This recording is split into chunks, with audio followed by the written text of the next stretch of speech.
Bonjour à vous, je suis très heureux de vous retrouver pour une petite vidéo et on va parler de Pluton. Ah, Pluton, la destruction pour la régénération. Et on a vu ce qui s'est passé dans le Capricorne pendant 19 ans, restriction de liberté, problèmes financiers, euh, et des choses qu'on a perdues du passé, tout bonnement. Et là, elle est repassée dans le signe des Capricornes. Et on va détailler un petit peu son passage encore dans ce signe-là. Qu'est-ce qui peut arriver en attendant? Je peux vous garantir qu'on peut être sur un automne déjà à haute pression.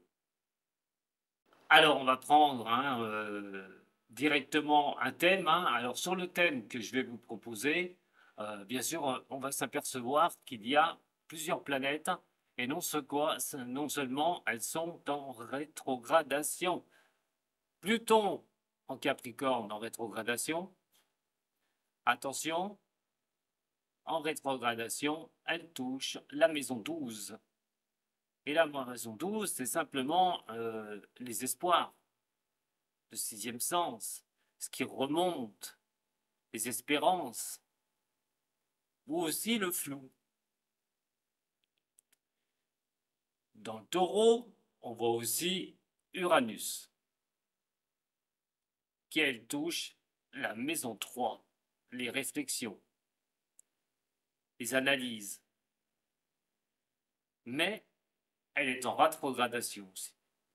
Sans compter les deux autres aussi très importantes, puisque tout ça est une petite relation entre eux. Saturne et Neptune, toutes les deux dans le signe du Poisson. Et là, avec toutes ces rétrogradations, on peut parler de stagnation.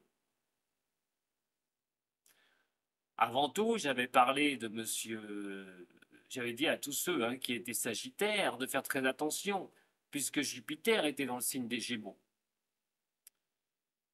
Et monsieur Bardella ou monsieur Macron ont du Sagittaire. Alors on voit les erreurs qu'ils ont fait tous les deux.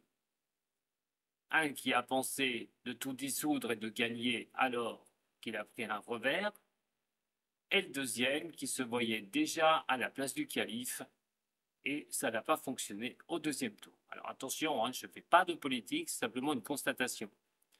Comme Jupiter est en face du signe des Gémeaux, malheureusement, ça leur a fait croire des choses qui n'étaient pas forcément la réalité pour ce signe. C'est pour ça que j'avais toujours dit aux Sagittaires, jusqu'à l'année prochaine, attention, prenez vraiment les choses, regardez bien où vous allez, ne vous lancez pas comme ça aveuglement parce que vous pourriez vous prendre le pied dans le tapis. On revient à notre cher Pluton, qui fait bien sûr de l'œil à Uranus, en relation directe, mais tout ça est en relation aussi, Pluton, avec Neptune. Pluton en relation avec Neptune. Ça peut jeter un sacré flou, des remises en question, des introspections. Tant que tout ça est en rétrogradation, les choses ne bougeront pas énormément. Mais il ne va pas falloir attendre très longtemps avant que ça reparte. Car, sur ce thème-là, nous voyons que Pluton a repris sa marche directe. Nous serons le 12 octobre. Marche directe, toujours dans le Capricorne. L'impulsion donnée dans le secteur 11, enfin secteur 10, excusez-moi. Enfin secteur 11, on va y arriver. Dans le secteur 11, dans la maison 11, qui représente les autres, le peuple, les électeurs. Je parle du Capricorne, où c'est un signe d'autorité, et je répète, qui représente les institutions, la droiture. Elle repart en marche directe, mais elle seule ne suffit pas pour relever des tensions, pour envoyer des tensions. Et celle où il y aura en tension et en carré de surcroît sera dans le signe de la balance à cette époque-là. La balance représente l'équilibre, l'harmonie. Mais on voit bien le carré qui est formé avec la Lune. La Lune noire, ce qu'il en est. Et ainsi que Mercure, qui repart en marche directe aussi, qui est reparti en marche directe. Donc attention à ça. Pluton, l'autorité, un signe autoritaire, qui représente aussi cette maison 11, l'autorité sur les autres, de passer les choses que l'on veut, de faire un peu ce que l'on veut, de se régénérer, de régénérer quelque chose, mais en contradiction avec ce carré de Mercure et la Lune noire, des choses non dites, des secrets, des choses cachées. Si nous prenons Pluton, il est en relation directe cette fois-ci avec Uranus, mais Uranus sera toujours en rétrogradation et ne donnera pas des avancées significatives dans le signe des taureaux, c'est-à-dire un signe de terre, des choses ancrées. Mais avec Uranus, attention, ça demande aussi peut-être de regarder où on va aller. Alors, ce qui se passe à partir de cette date et celle qu'il va falloir veiller, va y en avoir deux. La première va être Mars. Mars sera dans le secteur, ici. Surtout que nous avons dans le Cancer Mars, qui n'est pas du tout à sa bonne place. Dans le Cancer, c'est très aléatoire l'énergie de Mars. La combattante, la guerrière, c'est très très aléatoire. Elle est en opposition avec le Capricorne, mais ne formera pas pour l'instant une opposition directe. Alors on voit ici, hein, toujours pareil, dans le signe de la Balance, on a aussi le Soleil. Mais le Soleil est en carré avec Pluton. Donc attention à ça, parce que d'un côté, ça peut commencer à donner certaines tensions, à donner un petit peu le starter de ce qui pourrait se passer entre les dirigeants et la population. Mais on va regarder maintenant, très important, thème du 22-10. Et là, nous avons Mars qui est ici. Alors, opposition, Pluton, Mars dans le signe des cancers. Attention, au signe des cancers, c'est l'émotivité, c'est aussi les sensations, hein, c'est le feeling hein, qui peut être en bas ou en haut. Très émotionnel le cancer, qui a Mars, mais le problème, c'est que face à Pluton, la destruction et la régénération, on va parler d'abord d'un cycle de destruction hein, pour voir, hein, puisque c'est vraiment son objectif, tout ce qui n'est pas stable est détruit. Et là, on a une opposition directe. On voit les conflits que l'on peut vivre dans ce monde, les tensions entre certains peuples et leurs dirigeants.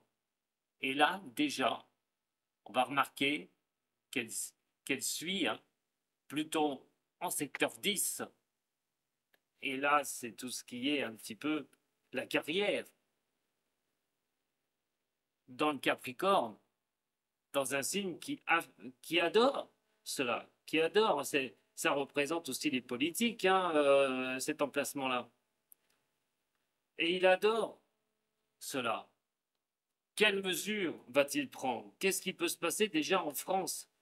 C'est des mesures qui pourraient être forcées, des mesures qui pourraient être obligatoires de passer. Et là, on n'aura pas de connivence, on n'aura rien du tout. On aura simplement l'autorité vraiment à fond. Donc là est vraiment la première tension. Mais la deuxième tension est le carré formé entre Pluton et le Soleil qui est ici. Et là, attention aux catastrophes. Le soleil, c'est l'éclaircie, c'est l'énergie. Énergie en carré avec Pluton. Éclairer des situations qui seront compliquées. Avoir cette énergie d'avancer qui serait moindre. Surtout qu'on voit encore que Mars va être en carré avec le Soleil.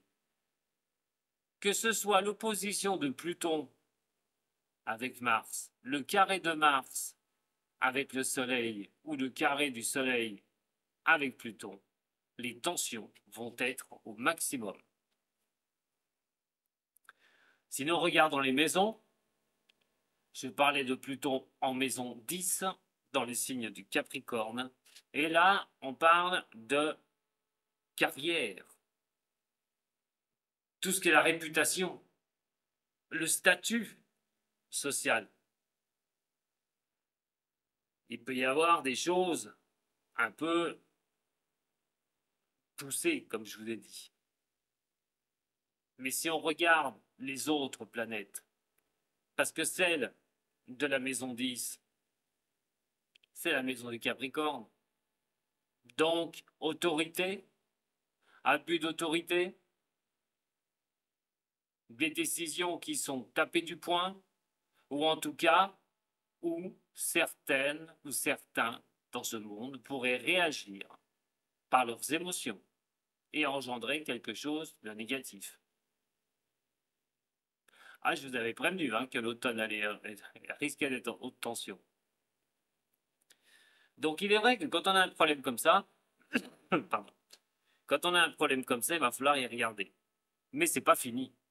Parce qu'on a une autre qui est très importante. Et elle, c'est celle qui va allumer la mèche. Et c'est la Lune. La Lune va passer conjonction avec Mars, va rejoindre Mars. Et là, nous aurons Lune-Mars opposée à Pluton.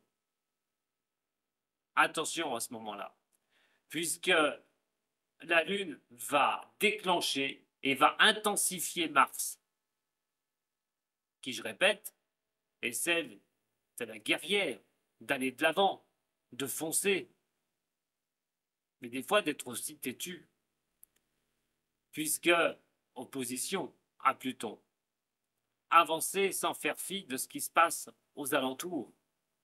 Il pourrait y avoir des déclarations de conflits, continuer des conflits. En tout cas, on n'est pas sur quelque chose qui pourrait apporter des discussions de paix. Car en plus, sur ce côté, on regarde Mercure. Mercure, 13 degrés 50 du signe du Scorpion. Et le Scorpion est simplement la mort des choses. Le renouvellement, qu'est-ce qu'on met par terre pour avancer? Et là, ça peut être compliqué puisque la communication est dans le secteur 7, et le secteur 7 est la maison 7, et celle des engagements. Et on voit bien que la relation entre le Scorpion et Pluton en Capricorne, c'est un signe de terre. Et les signes d'eau profitent des impulsions des signes de terre, des planètes. Et donc, Mercure est dans ce secteur. Attention, puisque dans le signe qui représente la fin des choses, pour un renouvellement ou la mort des choses, Mercure sera en marche directe. Dans les engagements, dans le relationnel. S'il donne quand même au niveau du poisson Saturne, Neptune qui sont en rétrogradation, donc sur des choses où ça avance doucement, pas trop compter sur ces deux-là à ce moment-là, le problème c'est que Pluton en toile de fond va profiter au signe des Scorpions. Est-ce que la communication sera posée? Est-ce qu'elle prendra trop de temps? Est-ce qu'on jouera pas trop sur le temps et la communication? Question d'agacer certaines personnes. Donc vous avez déjà compris que là, nous avons des secteurs qui ne sont pas si évidents que ça. Surtout que le secteur 7 de la balance représente le relationnel. Donc la communication avec les autres, les partenariats ou les relations hostiles. Donc il faudra bien veiller à la période du 22-10 ce qui va se passer. Et d'autant plus quand la Lune viendra rejoindre Mars. Alors, c'est un peu la lutte du pot de fer contre du pot de terre. Les conservateurs de l'ancien monde contre les progressistes et ceux qui veulent la destruction de cet ancien monde pour quelque chose de nouveau. Et qu'est-ce qui peut se passer à ce moment-là? On pourrait avoir un changement déjà de société, de nouvelles lois, de choses compliquées à appréhender, destruction, attention, de certaines choses qui ne vont pas, même des institutions. Le Capricorne représente aussi tous les métiers liés politiques. Et donc détruire des institutions en passant par la force. Mais bien sûr, la Lune aura toujours cet élément déclencheur quand elle va passer à côté de Mars. Elle va amplifier.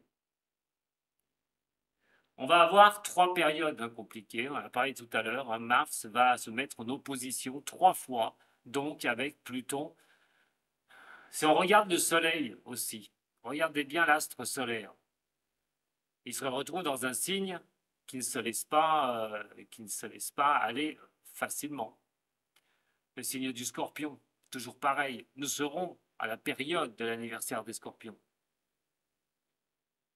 Je le répète encore, le maître de Pluton et de Mars. Mars sera dans un signe de feu, ne va pas l'impacter, le Soleil.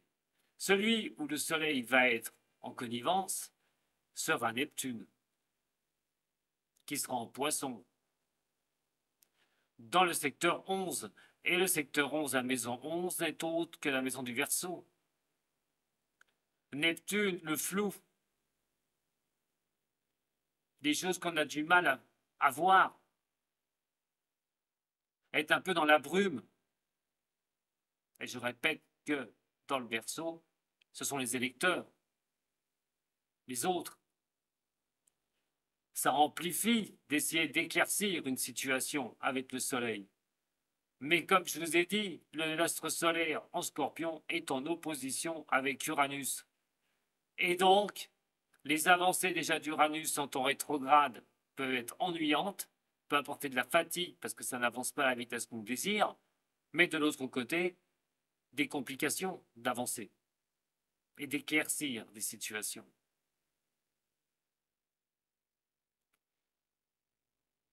On a toujours les deux nœuds lunaires. N'oubliez pas, j'en avais parlé, le nœud lunaire nord, d'aller et de tendre vers de nouvelles choses, mais là, il faudrait tendre vers quoi? Vers les citoyens. Aller vers les citoyens, si on parle de politique, on parle de nouvelles choses. Et lâcher ce qui n'est pas équilibré dans un secteur 5. Et le secteur 5, regardez bien, on est la maison 5. C'est la maison du lion. On est sur quelque chose qui apporte la créativité, de donner naissance à de nouvelles choses. Donc il faudrait regarder, puisque la lune noire sera dans le même parage, elle sera en balance. Donc c'est les profondeurs des choses, c'est d'aller rechercher en soi, de quitter les choses qui ne sont pas bonnes, d'aller vers la création de nouvelles choses en signe de la balance pour trouver un équilibre. Alors bien sûr, vous avez tous une planète quelque part dans un de ces signes-là. Il faudrait vraiment regarder, puisque bien sûr ça vous impactera aussi personnellement. Mais on peut dire que le premier tremblement de terre qui pourrait vraiment avoir lieu et je parle en images bien sûr, c'est déjà cette configuration-là qu'il faudra veiller comme de l'huile sur le feu si nous ne voulons pas nous retrouver dans plusieurs conflits. Mais Mars, ici, va rétrograder. Il y aura une première période, le 7-12, où il rétrogradera. Il rétrogradera jusqu'en mars 2024. Enfin, décembre 2024, du 7-12 2024. Et il reprendra sa marche directe, mars, le 24-2 2025. C'est-à-dire qu'à cette période-là, quand elle sera en rétrogradation, elle va faire ses allers-retours. Donc, elle sera peut-être moins puissante. Mais le 3 janvier, elle reviendra encore face à Pluton. Quand vous aurez compris que Mars a son élément important, car Pluton seul octroie la destruction pour la régénération, mais celle qui l'amplifie, c'est Mars, et Mars, comme j'ai dit, et la guerrière aussi. Attention aux conflits. Et de ça, les conflits pourraient naître déjà à la période du 19-11, quand Pluton va repasser dans le signe des Verseaux, se retrouver en opposition avec Mars en Lion, jusqu'au 3 janvier. On peut avoir une période déjà là qui va annoncer une certaine transformation. Mais la période est déjà annoncée. Depuis le 2 septembre, on voit ce qui traîne, ce qui a traîné jusqu'au 12, avant la marche directe